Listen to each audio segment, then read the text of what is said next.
அனைவருக்கும் வணக்கம். Welcome to my channel. இந்த வீடியோ உங்களுக்கு பிடிச்சிருந்ததுன்னா like, share and subscribe my channel. இந்த வீடியோவில் நீதி கதைகள் தொகுப்பிலிருந்து மந்திரமணி என்ற கதையை பற்றி பார்க்கலாம்.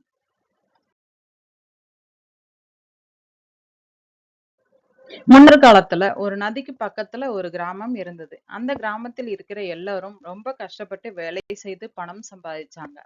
அந்த கிராமத்துல ராமு என்று ஒரு பையன் தன் குடும்பத்தோடு வாழ்ந்து வந்தான். அவன் ஒரு மாடு மேய்க்கிற பையன். அவன் ரொம்ப நல்லா பாடுவான். தினமும் காலையில் எல்லா மாடுகளையும் மேய்ச்சலுக்காக காட்டுக்கு கூட்டிட்டு போவான். அந்த காட்டுல ஒரு பெரிய ஆலமரம் இருந்தது. மாடுகள் புற்களை மேய்ந்து கொண்டு இருக்கும்போது அவன் அந்த மரத்துக்கு கீழே உட்கார்ந்து ஓய்வு எடுத்துக்கொண்டே பாடுவான். சாயங்காலம் வரைக்கும் மாடுகளை மேய்த்துவிட்டு தன் முதலாளி கிட்ட மாடுகளை கூட்டிட்டு வருவான்.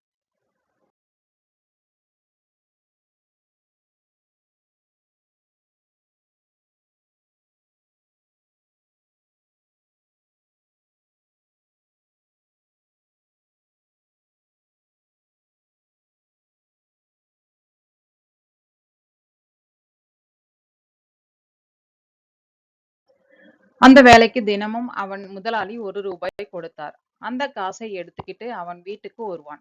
அவன் வீட்டில் அம்மாவும் தம்பியும் இருந்தாங்க. அவங்க வீட்டுல சம்பாதிக்கிற ஒரே ஒரு ஆள் அவன்தான். ஒரு நாள் மாடுகளை காட்டுக்கு கூட்டிட்டு போகும்போது ஒரு ஆள் அங்கே இருந்த ஆலமரத்தை வெட்டி கொண்டு இருந்தார். அதை பார்த்த ராமுக்கு ரொம்ப கோபம் வந்தது. அந்த ஆள் மரத்தை வெட்டாமல் இருக்க ராமுக்கு ஒரு யோசனை வந்தது. உடனே அந்த ஆள் அருகில் சென்று புத்திசாலித்தனமா சொன்னான், இந்த மரத்தை பத்தி உனக்கு தெரியாதா? ரொம்ப வருடங்களுக்கு முன்னாடி இந்த மரத்துக்கு ஒரு சாமியார் ஒரு ஆசீர்வாதம் கொடுத்தார். யாராவது இந்த மரத்தை வெட்டினா உடனே இந்த மரத்துக்கு உயிர் வந்து வெட்டுகிறவர்களை கொன்றுவிடும் என்றான் ராமு. ராமு சொன்னதை கேட்ட அந்த ஆள் அவன் சொன்னதை அப்படியே நம்பி பயந்து ஓடி போனான்.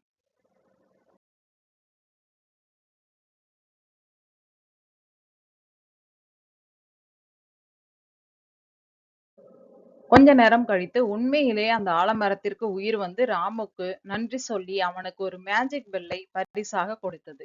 அதுக்கு ராமு, இது ஒரு சாதாரண பெல், இதை வைத்து என்ன பிரயோஜனம் என்றான். இது ஒன்றும் சாதாரண பெல் இல்லை, இது ஒரு மேஜிக் பெல். நீ இதை வச்சு என்ன வேணும்னாலும் சாப்பிடலாம். ஆனால் இதை ஒரு நாளைக்கு ஒரு முறைதான் பயன்படுத்த முடியும் என்று சொன்னது மரம். ராமு அந்த பெல்லை எடுத்துக்கிட்டு சாயங்காலமா மாடுகளை முதலாளி கிட்ட திருப்பி கொண்டு வந்து விட்டுவிட்டு வீடு திரும்பினான். அவனுடைய அம்மாவும் தம்பியும் ரொம்ப நேரமா சாப்பிடாம பசியோட ராமுக்காக காத்துக்கிட்டு இருந்தாங்க. ராமு வீட்டுக்கு வந்ததுக்கு அப்புறம் அவனோட அம்மா, மகனே, ஏன் இவ்வளவு தாமதமாக வந்த, என்ன ஆச்சு என்று கேட்டார்கள். அதற்கு ராமு நடந்ததை எல்லாத்தையும் அம்மா கிட்ட சொல்லிவிட்டு, இனி நாம் சாப்பாடு பத்தி கவலையே பட வேண்டாமா, நமக்கு என்ன வேண்டும் என்றாலும் சாப்பிடலாம்னு அந்த பெல்லை ஆட்டிக்கிட்டே சொன்னான். உடனே சுவையான சாப்பாடு அவங்க முன்னாடி வந்தது. அந்த ராத்திரி அவங்க நல்லா சாப்பிட்டுட்டு தூங்கினார்கள். அடுத்த நாள் காலை ராமு வேலைக்கு கிளம்பி போயிட்டான். ஆனால் அந்த பெல்லை வீட்டிலேயே விட்டுட்டு போயிட்டான். சாயங்காலம் வீட்டுக்கு வரும்போது ராமு ரொம்ப பசியோட வந்தான். அந்த பெல்லை வைத்து ருசியான சாப்பாடு சாப்பிடலாம் என்று அவன் நினைத்தான். ஆனால் அவனுடைய அம்மாவும் தம்பியும் முன்னாடியே பெல்ல அடிச்சு சாப்பாட சாப்பிட்டுட்டு ராமுவுக்கு ரொம்ப கொஞ்சம் சாப்பாடு வச்சிருந்தாங்க. பெல்ல ஒரு நாளைக்கு ஒரே ஒரு முறைதான் உபயோகப்படுத்த முடியும். அதனால் ராமுவால எதுவும் பண்ண முடியவில்லை. அந்த சாப்பாடு ராமுக்கு போதுமானதாக இல்லை. அதனால் அவன் ரொம்ப கோபமாக இருந்தான். இந்த மேஜிக் பெல் என்னுடையது. என் அம்மாவும் தம்பியும் நல்லா சாப்பிட்டுட்டு எனக்கு கொஞ்சம் சாப்பாட வச்சிட்டாங்க. அதனால நான் இனி இந்த பெல்லை என்னுடனே வச்சுக்க போறேன் என்று ரொம்ப சுயநலமா யோசித்தான் ராமு. அடுத்த நாள் காலையில பெல்லை அவனுடனே கொண்டு போனான். அவன் அம்மாவும் தம்பியும் பெல்லை வீடு முழுவதும் தேடினாங்க. ஆனா கிடைக்கவில்லை. சாயங்காலம் ராமு வீட்டுக்கு திரும்பி வந்ததும் ராமுவோட தம்பி ராமுவிடம், அண்ணா, எனக்கு ரொம்ப பசிக்குது. நான் ரொம்ப நேரமா நீ கொண்டு வந்த பெல்லை தேடிட்டு இருக்கேன். ஆனால் எவ்வளவு தேடியும் அது கிடைக்கல என்று சொன்னான். உடனே தன்னோட சட்டை பாக்கெட்டில் இருந்து அந்த பெல்லை எடுத்து தம்பி கிட்ட காட்டினான் ராமு. இதை பார்த்து கொண்டிருந்த ராமுவோட அம்மா அவன் கிட்ட ரொம்ப கோவப்பட்டாங்க. நீ இந்த பெல்லை உன்னுடன் கொண்டு சென்றாயா? உன் தம்பி காலையிலிருந்து ஒன்றுமே சாப்பிடவில்லை. உன்னோட சுயநலத்துக்காக எங்களை இப்படியே விட்டுட்டு போயிட்டாயே என்று கேட்டார்கள்.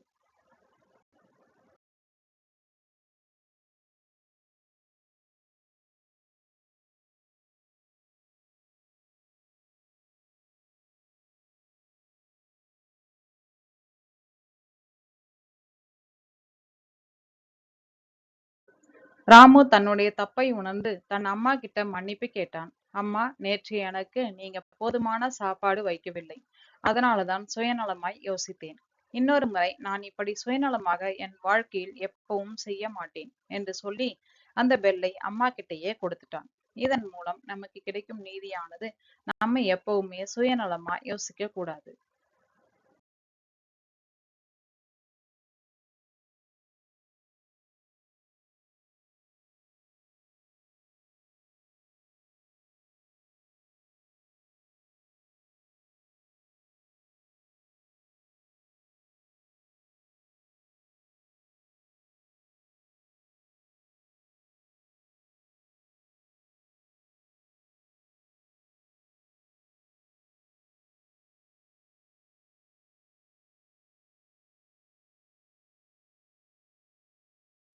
இந்த வீடியோ உங்களுக்கு பிடிச்சிருந்ததுன்னா like, share and subscribe my channel.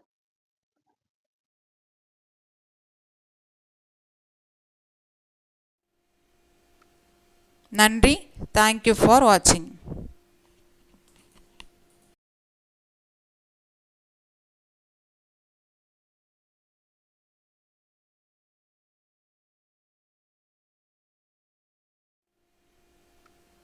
நன்றி.